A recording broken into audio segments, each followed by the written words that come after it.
How's it going, guys? Just got back to the office, and I decided to reward myself for hitting my first, my second little goal of, breaking 280 pounds. And I already know, some people look at this and they'll be like, well, isn't that defeating the purpose of, losing the weight and all that? Well, your body gets used to everything you do. So if you eat healthy foods all the time, your body's going to get used to it. So every now and then you got to throw a little monkey wrench in there to confuse your body and change it up.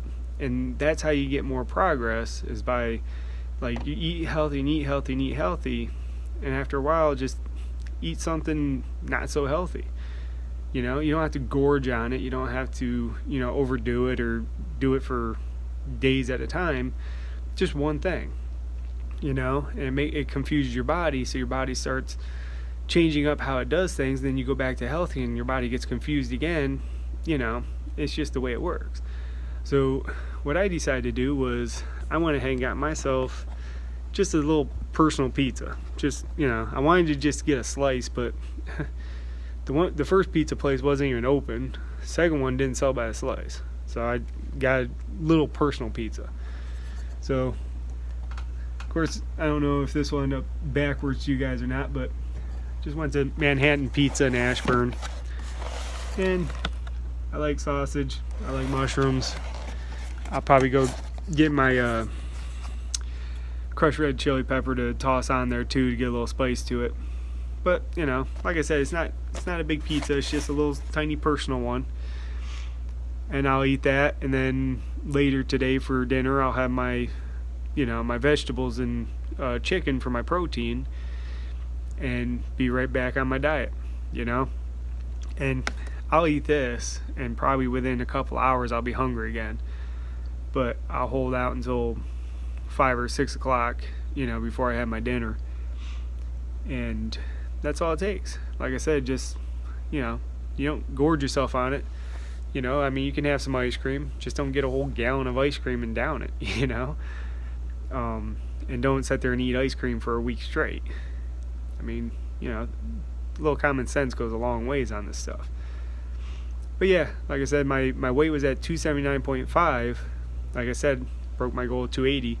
But I also broke a second goal, which was to get under 30% body fat, which I know I'm going off of a home scale, which isn't a huge deal, because you don't know how 100% accurate they are, especially with body fat. But using those home scales, even when I was strength training, I could never get under 30% body fat. Like, I was always like mid 30s, no matter what I was lifting and everything else. Even when I got down to 220, I never really checked the body fat percentage. I don't know why. You'd think I would, but I didn't. But, to be under 30%, like I said, some people it's not a big deal. They're at 15% or whatever, and they're happy. And I'm happy for them. But for me to break 30%, I'm really happy. So, as far as that, I'm probably going to set the next goal on that at probably 25%. It's going to be tough to get to that one. Like I said, body fat percentage is hard to get unless you're really working your butt off. You got to figure I'm at 279.5 and I'm at 30% body fat. So hopefully by the time I get down to my goal of 220, I can be between 15 and 20% body fat, which is a good place to be. I'm not looking to get down to 2% body fat. I'm not going for bodybuilding or anything like that. But I just want to get it down there. That's it. So yeah, so basically 2 goals, met. I'm super happy. A little reward, and not a big deal. So, but, I'm putting this as a separate clip because I know today's video is going to be long anyway, so this will be on its own. But, don't be afraid when you go on a diet to treat yourself a little bit. Like I said, just don't go overboard on it, because that's when you fall back into old habits, and next thing you know, you're downing a ton of junk food that you shouldn't be. And that's when willpower comes in. You got to have the willpower to take a bite and walk away. And amazingly, that's one of the things I happen to have, because it sounds bad, but you hate yourself enough and you get the willpower to say, okay, I really don't need that. I weigh this much, and I'm overweight, and you don't need it. And sometimes a little negativity in that aspect helps, but you don't want to sit there and just belittle yourself, because then you start falling into depressions, which then puts you back to, why am I even trying to do this? I might as well just go ahead and eat that pizza.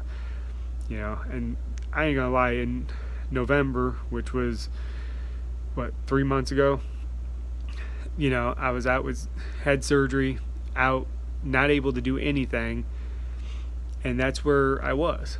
I was ordering up Chinese every day. I was ordering up pizza every day. And it's just sort of like, who cares? You're not going to lose the weight. You're stuck having to sit around not being able to do anything and all that, and you can't work and blah blah blah blah. So I let that depression take over, which got to kind of a serious critical point for me. And that's when you got to find those little motivations to pull yourself back out before it gets to the end. So even if it's finding a YouTube, someone on YouTube that inspires you, or a friend, you might have a buddy that you're like, dude, man, how do you get a body like that, man? Anybody can be an inspiration. There are dogs out there that I look up to, because they're born with 2 legs and they find a way to work around it. And their support group is the family that took them in and loved them and didn't care that they're missing 2 legs. So inspiration doesn't even have to be a person. It can be an animal. It could be anything, really.